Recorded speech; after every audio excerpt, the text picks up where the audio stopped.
FARDA DAAMAA koree fiichetti gulufuu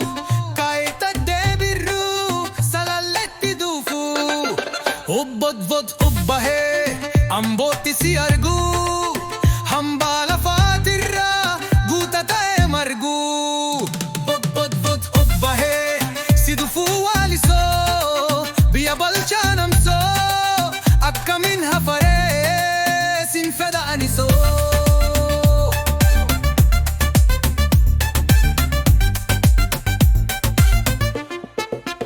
Daamaa koree dufuu nagamtee fi shambuu dambi dolloos duffee gimbis goree darbuu obbodbod obbahee si barbaadu jimmaa gibeen kakamuree aggarootan dufaa daamaadan shararee bunnoo irraa si laaluu ni jirta baddallee iluuttan si argaa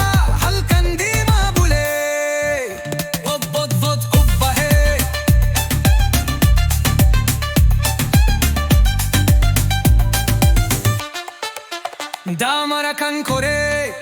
barbaacha kee deema gara arsiif baalee si ilaalu adamaa obbodbod obbahee yoo deemtes jiraatte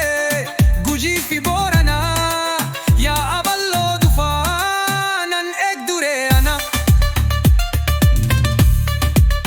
tarii deemte laata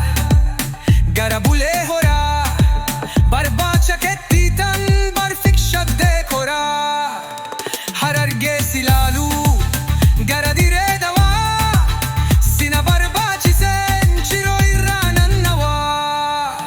nan dufa karrayuus fantalleen hafuu si obsuu dadidee garaan didee rafuu.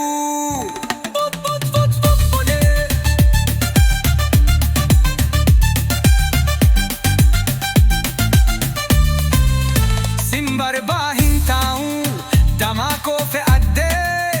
wallooraan si laalaa jaalala kee baaddee kamishee moo harbuu mee eessumaa jirtaa onneen si barbaadee didee nan taphataa kamiyyuu yoo taate machaafituu nama sikkoo hiikmandoo hundumtuu tokkuma yoo taates asbuu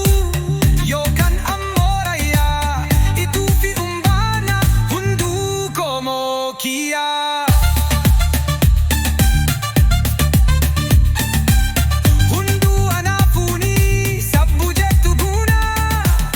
isa kamuu taatu ituu fi umbaana kanaaf si barbaadee bardeemaa si faana faana kee hordofee duukaa kan dufaa daamaa koo fe'addee bakka jirtu dufaa.